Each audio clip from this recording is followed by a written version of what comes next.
ଆଜି ଅନେକ ଦିନ ପରେ ଆମେ ଦୁହେଁ ସ୍କୁଟରରେ ଭୁବନେଶ୍ୱର ବାହାରି ଯାଇଥିଲୁ।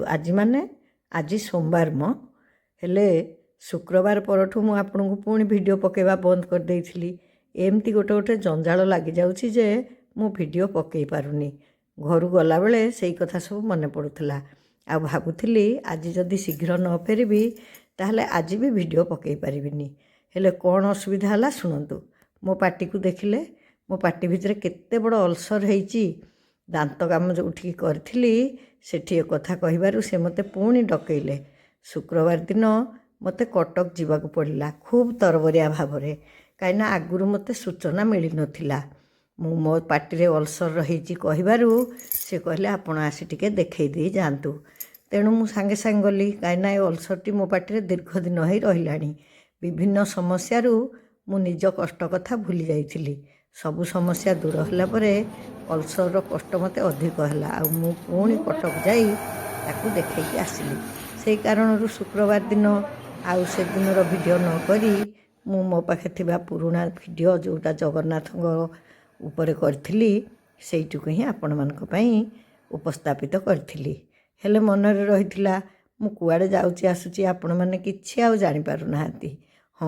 ପ୍ରକୃତରେ ଆଜି ଆମେ ସାର୍ଙ୍କ ପାଖକୁ ଯାଇଥିଲୁ, କାହିଁକିନା ସାର୍ଙ୍କୁ ବି ଅନେକ ଦିନ ଭେଟିନୁ। ଆଉ ସେଠି ମୋର ଜଗା କାଳିଆ ଅଛନ୍ତି, ତାଙ୍କୁ ଯାଇ ମୁଁ ପ୍ରଣାମ କଲି।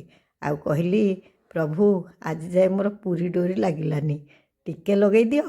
ଏକଥା କହିଲା ବେଳକୁ ମୋର ମନେ ପଡ଼ିଗଲା ରବିବାର ଦିନ ଅନେକ ଦିନ ପରେ ସକାଳୁ ଉଠି ମୁଁ ଫୁଲମାଳ ଗୁନ୍ଥୁଥିଲି। ବାଡ଼ିରେ ଆଉ ବେଶୀ ଫୁଲ ଫୁଟୁନି, କିଛି କିଣା ଗେଣ୍ଡୁ ସାଙ୍ଗେ ତୁଳସୀ ମିଶାଇ ମୁଁ ମାଳ ଗୁନ୍ଥିଲି। ହେଲେ ଆଜି ମୁଁ 2ଟା ମାଳ ଗୁନ୍ଥିଲି। 2ଟା ମାଳ ପୁଣି କାହିଁକି ଗୁନ୍ଥିଲି ଆପଣଙ୍କ ମନରେ ନିଶ୍ଚୟ ପ୍ରଶ୍ନ ଉଠିବ। ତା ଉତ୍ତର ମୁଁ ନିଜେ ହିଁ କହିଦେଉଛି। ହେଲେ ତା ପୂର୍ବରୁ ଆଉ ଗୋଟେ ଭଲ କଥା କହିଦେଉଛି। ଆମର ଯେଉଁ ବନ୍ଧୁମାନଙ୍କୁ ଆପଣ ଦେଖିନାହାନ୍ତି ମୁଁ ସେଇମାନଙ୍କୁ ଦେଖେଇଦେବି। ମୁଁ ଫୁଲମାଳ ଗୁନ୍ଥୁଛି, ଆସି ପହଞ୍ଚିଗଲେ କୁଣିଆ। ସେ କେଉଁଠିକା କୁଣିଆ କହିଲେ? ଦୀପ୍ତି ଭାଉଜଙ୍କ ବାପଘର କୁଣିଆ। ଏକଥା ଅବଶ୍ୟ ମୁଁ ଆଗରୁ ଜାଣିଥିଲି, କିନ୍ତୁ ସେଦିନଟା ଏତେ ବ୍ୟସ୍ତ ଥିଲା ଯେ କେହି ଆମେ କାହା ପାଇଁ ସମୟ ଦେଇପାରିଲୁନି। ଇଏ ହେଲା ଦୀପ୍ତିର ଝିଆରୀ, ମାନେ ତାଙ୍କ ଭାଇଙ୍କ ଝିଅ। ଆଉ ସେ ବାପା, ସେ ପାଖରେ ତାଙ୍କ ଭାଇ, ଆଉ ସିଏ ତ ଆମ ଦୀପ୍ତି। ସେମାନେ ଦୀପ୍ତିକୁ ତ ଜାଣିଛନ୍ତି, ଏମାନଙ୍କୁ ଆଉଥରେ ଭଲରେ ଦେଖିନିଅନ୍ତୁ। ଇଏ ତାଙ୍କର ବାପା ବୋଉ। ସେମାନେ ସକାଳୁ ତାଙ୍କ ଘରୁ, ସକାଳୁ ମାନେ ବଡ଼ି ଭୋରୁ। ଆଉ ଇଏ ତାଙ୍କ ମାଇଁ। ଆଙ୍କୁ ଯେହେତୁ ପ୍ରଥମ ଥର ଦେଖିଥିଲେ କ'ଣ ଟିକେ ଦୁଃଖ ସୁଖ ହେଉଥିଲେ। ସକାଳୁ ଆସି ପହଞ୍ଚିବେ ବୋଲି ମୁଁ ଜାଣିଥିଲି। ଆଉ ଫୁଲମାଳ ଗୁନ୍ଥିବା ବି ମୋର ଜରୁରୀ ଥିଲା। ସେମାନେ କିଛି ଆମ ଘରେ ଜଳଖିଆ ପତ୍ର ଖାଇଲେ ନାହିଁ, କାହିଁକିନା ସେମାନେ ଜଗନ୍ନାଥ ଦର୍ଶନରେ ଆସିଥିଲେ।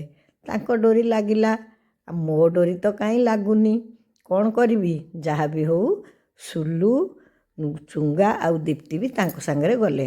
ପ୍ରକୃତରେ ସୁଲୁର ଦେହ ଖରାପ ବେଳେ ଏଇଟା ସିଏ ତା ମାମୁଁ ଘର ବା ଅଜା ଆଈ ମାନସିକ କରିଥିଲେ ସୁଲୁ ଦେହ ଭଲ ହେଲେ ତାକୁ ନେଇ ଜଗନ୍ନାଥ ଦର୍ଶନ କରାଇବେ। ସେଥିପାଇଁ ସେମାନେ ସକାଳୁ ତାଙ୍କ ଘରୁ ବାହାରି ଆସି ଆମ ଘରେ 7:30 8ଟା ଭିତରେ ପହଞ୍ଚି ଏଠୁ ଦୀପ୍ତିକୁ, ଚୁଙ୍ଗାକୁ ଆଉ ସୁଲୁକୁ ନେଇ ଶ୍ରୀମନ୍ଦିରକୁ ବାହାରିଗଲେ। ଇଏ ହେଉଛନ୍ତି ଦୀପ୍ତିର ଭାଉଜ, ସେ ବି ଜଣେ ଶିକ୍ଷୟିତ୍ରୀ। ଆଉ ଏଇଟା ତ ଆମ ଦୀପ୍ତି, ଆଉ ତା କଥା କ'ଣ କହିବାକୁ ପଡ଼ିବ। ମୋତେ କିନ୍ତୁ ଭାରି ଖୁସି ଲାଗୁଥିଲା। ସମସ୍ତେ ସମ୍ବଲପୁରୀ ପିନ୍ଧି ଭାରି ଭଲ ଦେଖାଯାଉଥିଲେ। ମାନେ ମୋ 2 ସମୁଦୁଣୀ ସମ୍ବଲପୁରୀ ପିନ୍ଧିଥିଲେ, ଆଉ ଆମ ବୋହୂ ଆଉ ତାଙ୍କ ବୋହୂ ଏମାନେ ବି ସମ୍ବଲପୁରୀ ପିନ୍ଧିଥିଲେ। ଆଉ ପିଲାମାନେ ବୁଲିଯିବେ ବୋଲି ବହୁତ ଖୁସି ଥିଲେ।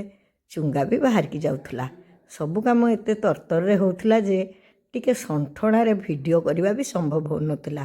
ମୁଁ ନାହିଁ ମାମୁଁରୁ କଣା ମାମୁଁ ଭଲ ନ୍ୟାୟରେ ଯେଉଁଠି ଯାହା ପାରୁଥିଲି ଟିକେ ଭିଡ଼ିଓ କରୁଥିଲି। ମୋର ସବୁ ବୋହୂମାନଙ୍କ ଅପେକ୍ଷା ଦୀପ୍ତିର ଘର ଟିକେ ଦୂର, ତେଣୁ ତାଙ୍କ ବନ୍ଧୁମାନେ ଆସିବା ଟିକେ ଦୁର୍ଲଭ। ସେଇଥିପାଇଁ ହିଁ ମୁଁ ସବୁ ଭିଡ଼ିଓ ତରତର ହେଇ କରୁଥିଲି। ଆଉ ମନେ ମନେ ବି ଭାବୁଥିଲି ସେମାନେ ବାହାରି ଯିବା ପରେ ଆମେ ବି ବାହାରି ଯିବୁ।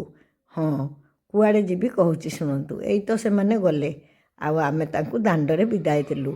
ଭଲରେ ଭାବର ଆଦାନ ପ୍ରଦାନ ହେଇପାରିଲା ନାହିଁ, କି ଘରେ ବି କିଛି ଖିଆପିଆ ହେଇପାରିଲା ନାହିଁ। ସେଦିନ ଡେରି ରାତିରେ ଫେରି ପିଲାଙ୍କୁ ଉଠେଇଠି ଓହ୍ଲେଇ ଦେଇ ସେ ପୁଣି ତାଙ୍କ ଘରକୁ ଚାଲିଗଲେ। ଆଉ ଆମେ ତାଙ୍କୁ ବିଦାୟ ଦେଇ ବାହାରି ପଡ଼ିଲୁ ଆଉ ଗୋଟିଏ ଜାଗାକୁ। ସେଦିନ ଆମ ଘରୁ ଆମେ ସମସ୍ତେ ଯିଏ ଯୁଆଡ଼େ ପଳେଇଥିଲୁ। ଘରେ କେବଳ ରହିଥିଲେ ଲିପି, କୁନି, ନିଣ୍ଟୁ ଆଉ ଶିବ। ତାହେଲେ ଆମେ କୁଆଡ଼େ ଗଲୁ? କଥାଟା ଅଧାରେ ରଖିନି। ଆପଣଙ୍କୁ ପୁରା କହୁଥିଲି ମୁଁ 2ଟି ଫୁଲମାଳ ଗୁନ୍ଥିଲି। ହେଲେ ଫୁଲମାଳ ଦୁଇଟା କ'ଣ କଲି ସେ କଥା ବି ତ କହିବି। ଅନେକ ଦିନ ପରେ ଠାକୁରଙ୍କ ପାଇଁ ଫୁଲମାଳଟିଏ ଗୁନ୍ଥି ମୁଁ ନିଜକୁ ଧନ୍ୟ ମନେ କରୁଥିଲି। ଆଉ ଦେଖୁଥିଲି ମୋ ଠାକୁର ମୋ ମାଳରେ କେତେ ସୁନ୍ଦର ଦେଖାଯାଉଛନ୍ତି। ମୋ ମାଳରେ କ'ଣ ଠାକୁର ସୁନ୍ଦର ଦିଶନ୍ତି? ଠାକୁର ଏମିତି ବି ସୁନ୍ଦର ସବୁ ଦୃଷ୍ଟିରୁ। ତେଣୁ ସେ ଯେମିତି ମାଳ ପିନ୍ଧିଲେ ବି ସୁନ୍ଦର ହିଁ ତ ଦେଖାଯାଆନ୍ତି। ମୋତେ କିନ୍ତୁ ଠାକୁରଙ୍କୁ ବାରମ୍ବାର ଅନେଇବାକୁ ଭଲ ଲାଗେ। ଠାକୁରଙ୍କୁ ମାଳ ପିନ୍ଧେଇ ଦେଇ ଆମେ ବୁଢ଼ାବୁଢ଼ୀ ପୁଣି ସ୍କୁଟରରେ ବାହାରି ପଡ଼ିଲୁ।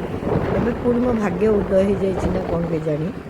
ସେ ଜମା ରାଜି ହେଉନଥିଲେ ସ୍କୁଟର ଚଲାଇବାକୁ। ଆଉ ଏବେ କହୁଛନ୍ତି ନା ଟିକେ ସ୍କୁଟରରେ ଯିବା, ଏକଦମ ବନ୍ଦ ହେଇଗଲେ ଭଲ ଲାଗୁନି।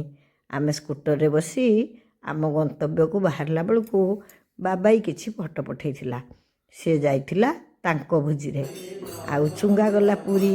ବାବାଇ ବି ଜାଙ୍ଗୁ ବି ତାଙ୍କର ଗୋଟେ ଭୋଜିରେ ଯାଇଥିଲା। ଆମେ ଯାଇ ପହଞ୍ଚି ଯାଇଥିଲୁ ଏଇଠି ଠାକୁରଙ୍କ ଆଶ୍ରମରେ, ଯେଉଁଟା ଆମ ସମ୍ ହସ୍ପିଟାଲରୁ ଟିକେ ଆଗକୁ ରହିଛି। ବେଶୀ ବାଟ ନୁହେଁ ତ, ପିଲାମାନେ ବି ନଥିଲେ, ସେଥିପାଇଁ ଇଏ କହିଲେ ଆମେ ସ୍କୁଟରରେ ପଳେଇବା। ସେଠି ଯାଇ ପହଞ୍ଚି ମୋତେ ବହୁତ ଖୁସି ଲାଗିଲା। ଯେକୌଣସି ଜାଗାରେ ସଂଘ କାର୍ଯ୍ୟରେ ଯୋଗ ଦେଲେ ମୋତେ ବହୁତ ଭଲ ଲାଗେ। ହେଲେ ଆମ ଘର ପାଖରେ ଠାକୁରଙ୍କର ଏମିତି ସୁନ୍ଦର ଆଶ୍ରମଟିଏ ଅଛି, ଆଜି ପର୍ଯ୍ୟନ୍ତ ମୁଁ ଜାଣିପାରିନଥିଲି। ମୁଁ ପହଞ୍ଚିଲା ବେଳକୁ ଠାକୁରଙ୍କର ପୂଜା ଅର୍ଚ୍ଚନା ଚାଲିଥିଲା। ଫୁଲମାଳଟି ଠାକୁରେ ପିନ୍ଧି ମୋ ଜୀବନକୁ ଧନ୍ୟ କରିଦେଲେ। ତାପରେ ମାଆ ମାନେ ସେଠି ସବୁ ଭଜନ କୀର୍ତ୍ତନ ପ୍ରାର୍ଥନାରେ ଲାଗିଥିଲେ। ମୁଁ ତ ସେଇଥିରେ ହିଁ ଯୋଗ ଦେଲି। ଆଉ ଇଏ ତ ସବୁ ମୋର ଜଣା କଥା। ପିଲାଟି ଦିନୁ ମୁଁ ଠାକୁରଙ୍କ ସଂଘରେ ସଂଶ୍ଳିଷ୍ଟ। ନିୟମିତ ଭାବରେ ସିନା ଯାଇପାରେ ନାହିଁ, ଯେତେବେଳେ ବି ଯାଏ ମୋ ମନ ପ୍ରାଣ ପୁରି ଉଠେ। ଏଇ ୟୁଟ୍ୟୁବ୍ ଯୋଗୁଁ ହିଁ ମୁଁ ଏତେ ଜାଗାକୁ ଯାଇପାରୁଛି। ମୋର ସାନ ଭଉଣୀ ପ୍ରତିମ ମାନି ଆଜି ସଂଘର ଆୟୋଜିକା ଥିଲେ। ତାଙ୍କ ନାତୁଣୀ ପାଇଁ ସେ ଆଜି ଏ ସଂଘ କରୁଥିଲେ, କିନ୍ତୁ ସେ ଏତେ ବ୍ୟସ୍ତ ଥିଲେ ଯେ ତାଙ୍କର ମୋର ମିଶିକି ଗୋଟିଏ ଫଟୋ ବି ଆମେ ନେଇପାରିଲୁ ନାହିଁ। ମୁଁ ସେ ପୂଜା ପାଖରେ ବସିଥିଲି, ସେ ତାଙ୍କ କାମରେ ଏପଟ ସେପଟ ହେଉଥିଲେ। ଆମ ସଂଘର ଗୋଟେ ଧାରାବାହିକ ନିୟମ ଅଛି, ଭାବ ବିନିମୟ।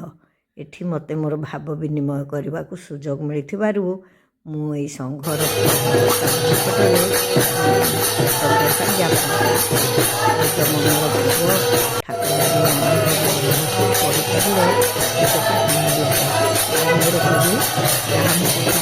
ଛୋଟବେଳରେ ପାଇଛି ତାଙ୍କ ନାଁ ସ୍ମରଣ କରି ମୁଁ ନିଜକୁ କୃତାର୍ଥ ମନେ କଲି। ଜୟଗୁରୁ ସଂକୀର୍ତ୍ତନ ପରେ ଆମେ ସମସ୍ତେ ପ୍ରସାଦ ସେବନରେ ଲାଗିଗଲୁ। ପ୍ରସାଦ ତ ସବୁବେଳେ ଅମୃତ। ପ୍ରସାଦର ମାଧୁର୍ଯ୍ୟ ମୁଁ ଆଉ କେଉଁଠି ପାଏ ନାହିଁ। ସେଥିପାଇଁ ତ ସବୁବେଳେ ଠାକୁରଙ୍କୁ ପ୍ରାର୍ଥନା କରେ, ଠାକୁରେ ମୁଁ ଯେତେବେଳେ ଯାଇ ତମ ମଠ ଆଶ୍ରମକୁ ଯିବି ସବୁବେଳେ ତୁମ ପ୍ରସାଦ ପାଉଥିବି, ଆଉ ଆନନ୍ଦରେ ମଜି ଯାଉଥିବି।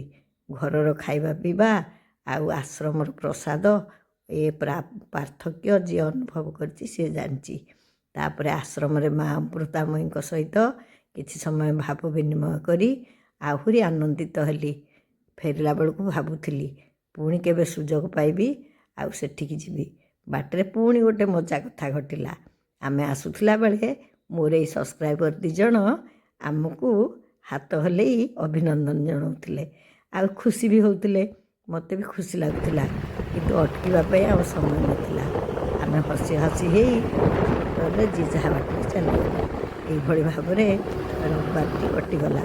ଆଉ ଆଜି ସୋମବାର କଥା ବି କହିଲି। ଏମିତି ନିୟମିତ ଭାବରେ ଆଗ ପରି କଥା କହି